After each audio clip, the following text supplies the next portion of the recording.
it looks like this could be a record-breaking day when you have three so strong runners. Oh my God, it's.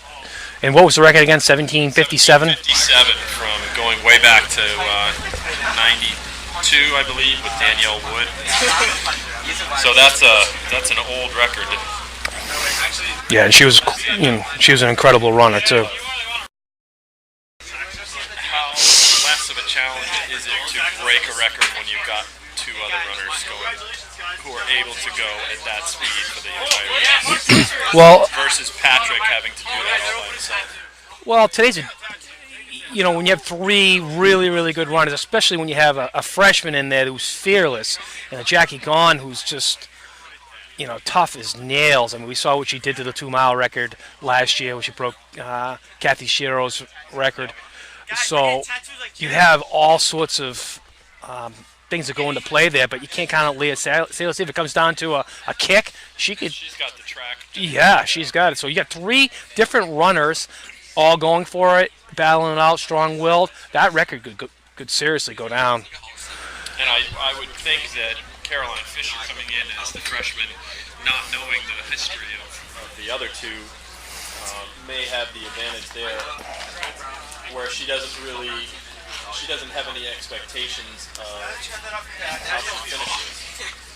Whereas Salas and Gahn both know how each other have done respectively in races before. Right. And Fisher's not a real freshman. I mean, that girl's been running for a long, long time. She's been on the national level, running all the USATF championships, and I think she's come in second a couple of times. So experience-wise, she's got as much experience as probably any racer here today. So don't discount her, as a freshman.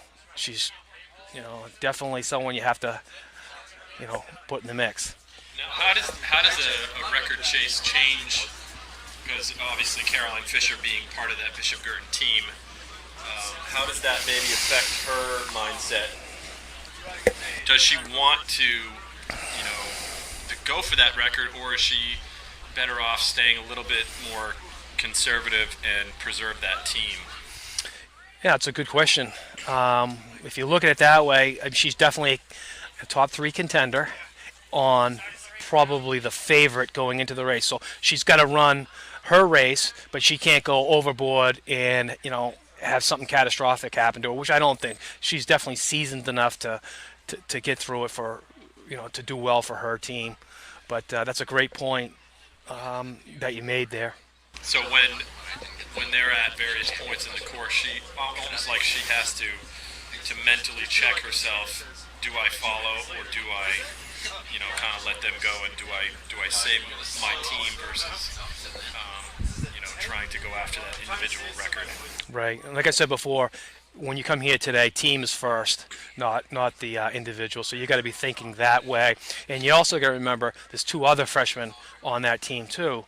So you've got that wild card, and talent-wise, Pinkerton and Bishop Guertin definitely separate themselves from the pack. But again, that's not what it always comes down to. Sometimes it comes down to the more experienced team that pulls it out. And so, in contrast to the very young team at Bishop Guertin, the Pinkerton team has quite an experienced team with most of their top 7 coming back from last year. Yeah, last year's championship team. Right. So that's it's still theirs until we tally it up at the end and figure out what's going on. So the advantage always goes to the champion. And they were running like champions when they went by. They definitely were taking it to them. And we had talked a little bit about the physical preparation that some of the runners had to make during the boys D2. What are some of the mental preparation that runners have to go through leading up to a race like this? Well, one of the things I've always taught my kids, and through my coaching years, is try to keep everything positive. Even if it's a negative, you turn it around and make it into a positive. Just never downplay the other teams, but also never upplay yourself that you're so great. But you just make sure that you go into a race confident and totally positive whatever it is, dwell on the positive. And while you're in practices and everything else, of course, you want to work on your weaknesses. But here today, whatever you've done, it's going to show. It's going to show in the race.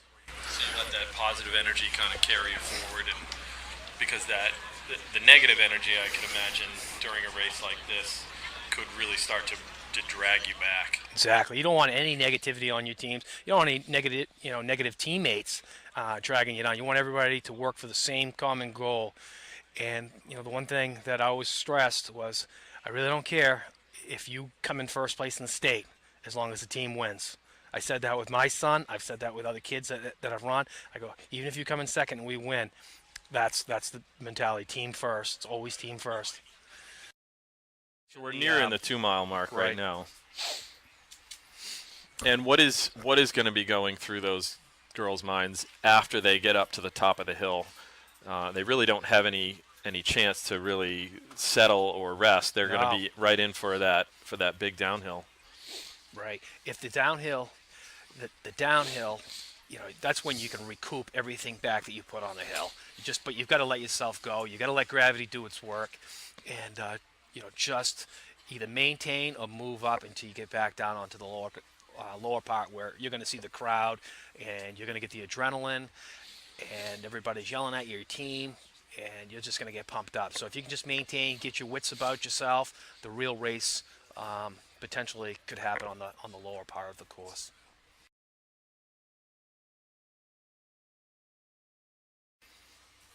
And it is an interesting finish to the course, because you really can see, you can see almost the last half mile stretched out across the field, and you come through, and if you're trailing somebody, you really do have the ability to kind of mark them, don't you? Right. I mean, if you can gauge them, you can gauge off where they're at.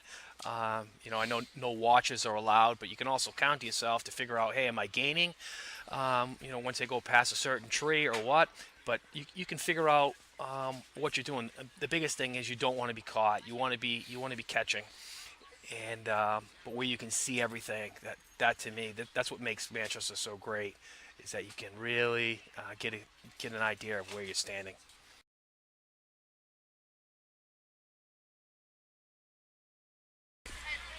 Yeah, she's going to crush this record today. The oldest cross-country record still in the books. She's about to break. 1992.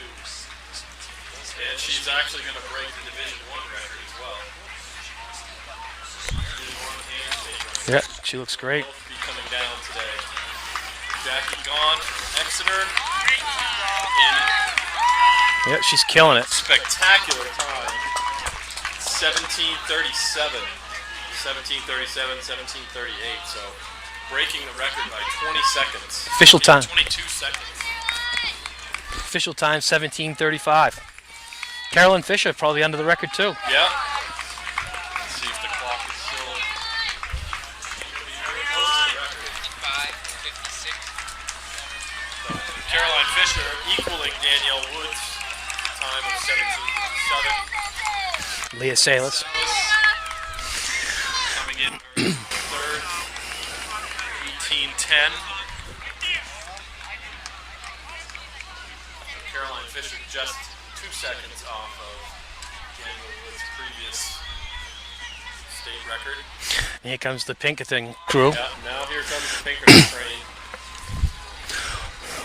So they've got 4, 5, 7,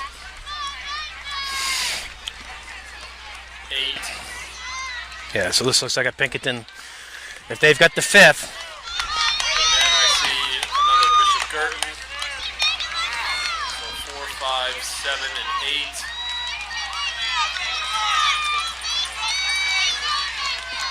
Ninth place going to Bishop Girton's number 2. Oh, no, they're going to the pass.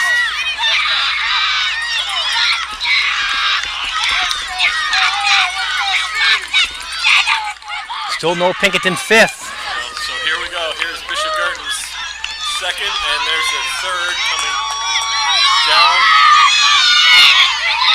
So we're just looking for Pinkerton's number 5 runner. There's Bishop Girton's number 4. Boy, this is going to be very close.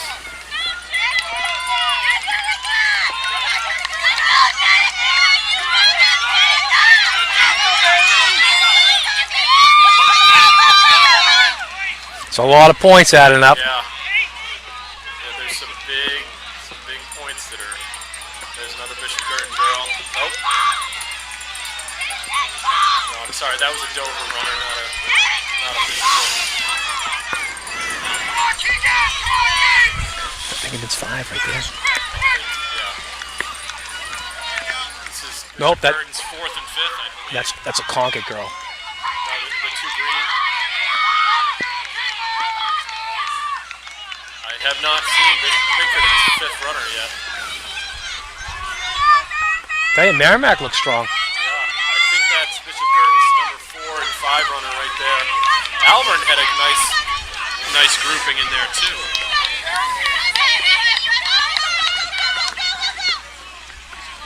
This might be. That's a Spalding, not a Pinkerton runner. Yeah, that's Spalding. So no Pinkerton number 5 yet. So this could be. Another Girton.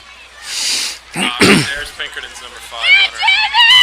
But she's well back of Bishop Girton's top 5. And actually may have been displaced by Girton's number 6 runner too.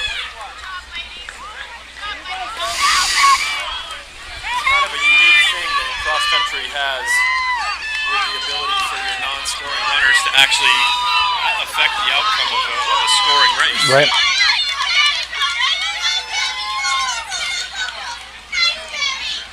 If you can get your top 7 in front of their number 5, Exactly. you push them back even further.